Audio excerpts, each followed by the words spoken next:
ராணிப்பேட்டை மாவட்டம் மேல்விசாரம் எம்எம்இஎஸ் மகளிர் கல்லூரியில் தமிழ்நாடு மாநில ஊரக வாழ்வாதார இயக்கம் சார்பில் மகளிர் குழுக்களில் உற்பத்தி செய்யும் பொருட்களை காட்சிப்படுத்தி விற்பனை செய்யும் கல்லூரி சந்தை நிகழ்ச்சி நடைபெற்றது. இந்த நிகழ்ச்சிக்கு மாவட்ட ஆட்சித்தலைவர் சந்திரகலா தலைமை தாங்கினார்.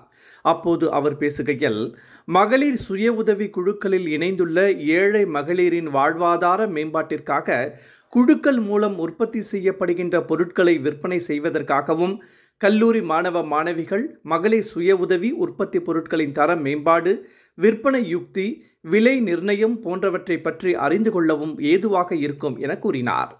மகளிர் சுய உதவி குழுக்கள் உற்பத்தி செய்யும் பொருட்களை இளைஞர்களின் ரசனைக்கு ஏற்றவாறு புதிய தயாரிப்புகளை வெளிக்கொணரவும், மாணவர்களிடமிருந்து கருத்து மூலம் ஏற்கனவே உள்ள பொருட்களின் தரம் மற்றும் தரத்தை மேம்படுத்தவும், சுய உதவி குழுக்களின் உற்பத்தி திறன், சந்தைப்படுத்துதல் போன்றவற்றை மேம்படுத்துவதற்கும் ஏதுவாக அமையும் எனவும் அவர் கூறினார்.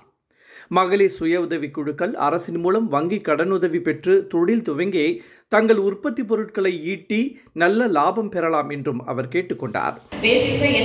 மார்க்கெட்ல போய் வாங்குவீங்களோ அதே சின்ன லெவல்ல இங்க பண்ணி கொண்டு வந்திருக்காங்க. ஸோ உங்களுக்கு என்னன்னா இது அவேர்னஸ் ஃபார் யூ.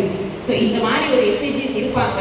இவர் நம்ம ஊர்ல both in urban and rural areas இந்த மாதிரி குழுக்கள் அவரை லெவல்ல ஒரு சின்ன தொழிலா அவரை வாழ்வாதாரத்துக்கே பண்ணிட்டு இருப்பாங்க. ஸோ நீங்க இதுல வாங்கினீங்கன்னா உங்களுக்கும் ஒரு ஒரிஜினல் ப்ராடக்ட் கிடைக்கும்.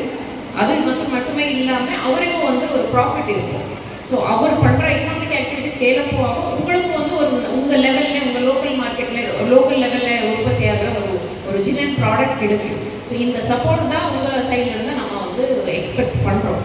இந்த நிகழ்ச்சியில் சென்னை அலுவலக திட்ட ஒருங்கிணைப்பாளர் ரகுராமன், மகளிர் திட்ட இயக்குனர் ரவிச்சந்திரன், ஒன்றிய குழு தலைவர் புவனேஸ்வரி சத்யநாதன், கல்லூரி முதல்வர் பிரீட்டா ஞானசெல்வம், உதவி திட்ட அலுவலர்கள் அறிவழகன், சம்பத்குமார், அன்பரசு மற்றும் பலர் கலந்து கொண்டனர்.